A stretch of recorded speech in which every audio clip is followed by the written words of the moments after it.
everybody. Hope you all are doing great and I wish you all a very happy new year. So through this video today, जैसे कि मैंने आपसे promise किया था that I'll be coming back soon with a beautiful book in my hand. So here I am with an autobiography of a 13-year-old girl and I'm talking about Anne Frank and the book is a diary of a young girl. So let us go and see today that what is the beauty of this book और ये किताब इतनी famous क्यों है जिसने आज तक bookish की दुनिया में अपना लाइमलाइट कभी नहीं खोया. So let's talk about The Diary of a Young Girl by Anne Frank in this video today.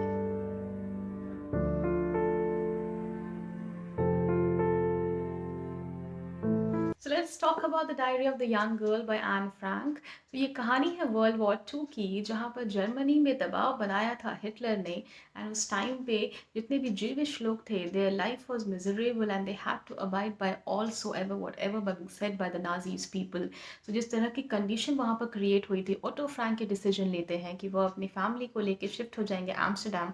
Amsterdam shift होने के बाद उनका वहाँ पर एक वेयर हाउस होता है एक तो उसकी वजह से उनके ऊपर एक सीक्रेट एनेक्स से बनाया गया होता है जहाँ पर वो अपनी पूरी फैमिलीज को अपने फ्रेंड्स की फैमिली के साथ भी जाकर वहाँ पर शिफ्ट हो जाते हैं जहाँ पर एने की सिस्टर, एने की मदर, एने के father auto Frank, Edith Frank, Margaret Frank ये सारे सब एक साथ रहते हैं. वैन डैन की फैमिली वहाँ पर होती है. पीटर जो कि एनेक्सी का बहुत अच्छा दोस्त बनता है आगे चल के. सो वो सारी चीज़ें इस बुक के अंदर मेंशन है. एंड दी डायरी शुरू होती है 12th of June 1942 पे जहाँ पर एने का हैप्पी बर्थडे होता है. एंड एने के हैप्पी बर्थडे पे एने को मिलती है एक डायरी जिसका नाम एने ने बड़े प्यार से रखा था kitty because she wasn't having any friend. So she starts mentioning all her feelings in that beautiful diary. And एने का ये सपना होता है कि एक दिन वो डायरी पूरी दुनिया पढ़े.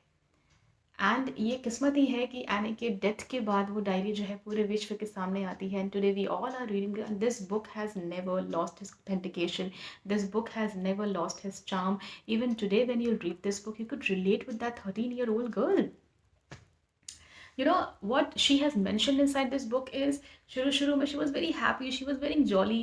बट वो 2 साल जिस तरह से आगे बढ़ते जा रहे थे एन की राइटिंग बहुत सीरियस हो जाती है. एन पॉलिटिक्स के बारे में, अपनी फैमिली के टिप्स के बारे में, झगड़ों के बारे में, मोस्ट इंपॉर्टेंटली अपनी बॉडीली चेंजेस तक के बारे में वहाँ पर मेंशन करती है. पीटर के साथ उसके क्या रिलेशंस थे, क्या फील करती थी वो पीटर के लिए, क्या फील करती थी अपने फादर के लिए, अपनी मदर के लिए, कितना प्यार करती थी अपनी दादी से, अपने दोस्त जो उनके सपने में आते थे. what she felt when the war was going on, every single stuff have been mentioned. And you will be touched by the writing of a 13-year-old girl. आप खुद बिल्कुल रिलेट कर पाएंगे. अगर आपको भी कभी लिखने की आदत थी आप अपनी पुरानी डायरीज को खोल के देखने को मजबूर हो जाएंगे. Because I had this thing that I just open my diary and even I got through the pages and all and what I was going through in my life. So yes, this is definitely a worth read. You must definitely go through this book. 4th of August 1944 एने की family को discover कर लिया जाता है जहाँ वो 2 साल एक हिडन कंडीशन में रहते हैं. उनके पास कुछ खाने को नहीं होता है. कितनी बुरी तरह से वहाँ पे वो सर्वाइव करते हैं with the help of certain people. बाहर नहीं जाना, छुप के जाना, अगर कोई बाहर जाए तो डर के मारे बैठना कि क्या पता कब पकड़ में आ जाएंगे. उस फियर को मेंशन किया गया है. एंड या एज आई सेड यू कि 4th of August को उनकी फैमिली 1944 को they all were discovered. And उसके बाद उन्हें कॉन्सेंट्रेशन कैंप भेजा जाता है. हम सबको पता है ऑस्विच के कॉन्सेंट्रेशन कैंप के बारे में जहाँ पर उनके फादर को इन सब दे वर अज्यूमिंग दैट उनके फादर की डेथ हो जाती है. उन्हें गैस चेम्बर में भेज दिया गया है जहाँ पर जो फीमेल्स थी फैमिली की उनको अलग लेबर कैंप में भेजा जाता है जहाँ पर मार्गरेट और एन जो है उन्हें वो एंड में अलग हो जाती है अपनी मदर के साथ जहाँ पर मार्गरेट की टाइफस से डेथ हो जाती है. कुछ दिन बाद एने को भी टाइफस की वजह से ही ऐसा कहा गया कि she also died because of that. So जब सब कुछ ख़त्म हो जाता है तब ओटो फ्रैंक को एन की डायरी मिलती है जब वो वापस एनेक्से में जाते हैं. And then he takes a decision कि इस डायरी को पूरी दुनिया के सामने रिवील किया जाना चाहिए जिसकी वजह से ये डायरी आज हम सब के साथ है. बट काफ़ी सारे कॉन्ट्रोवर्सीज भी हैं इस बुक के साथ. सबसे पहले तो ये कि एन फ्रैंक नाम की कोई लड़की ही नहीं थी. दूसरी ये कि ये डायरी कभी एन फ्रैंक ने लिखी ही नहीं.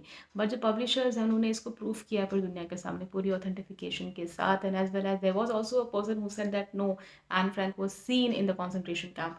तो जिस तरह से चीज़ों को प्रूव किया गया और ये डायरी हम सब के साथ है. ट्रस्ट मी बहुत ऑथेंटिक डायरी है जो हम सबको ये सिखाती है कि लाइफ चाहे कैसी भी हो अप्स एंड डाउन्स आएंगे and there is lot in life where there are things which are not in your hands. And I was such a pretty girl, such a pretty heart, but there was nothing anybody's hand. It was all in the hand of their sufferings, their God. Whatever was happening was completely out of control. This war situation, इसको समझना, इसको जानना इस generation के बच्चों के लिए, हम सब के लिए बहुत बहुत ज़रूरी है। एंड एन फ्रैंक की डायरी उस स्थिति का एक बहुत बड़ा हिस्सा है जहाँ पर 2 साल आप एक बंद कमरे के अंदर, जहाँ पर किनेस्थेटिक करते हैं, खाना बनाना क्या चल रहा है, the things were learned, and आप बिल्कुल फील कर पाएंगे कि आप उसी एनेक्से में बैठे हुए हैं। So that was the beauty of this book. I have enjoyed this book. This book was with me for last 2 weeks, and literally I've loved reading this book. And yeah, so I'll be coming back with amazing book. So please go ahead if you feel like reading something. If you're traveling, guys, this is the book for you. Go and read the Diary of a Young Girl, Anne Frank. नहीं पढ़ा है तो पढ़ लो यार, बहुत ज़रूरी है पढ़ना. Yeah, that's all from my side here today. I'll see you again in the next video with an amazing book. Children, please take care, stay connected, keep on reading. Don't stop reading. Okay, bye bye. Take care.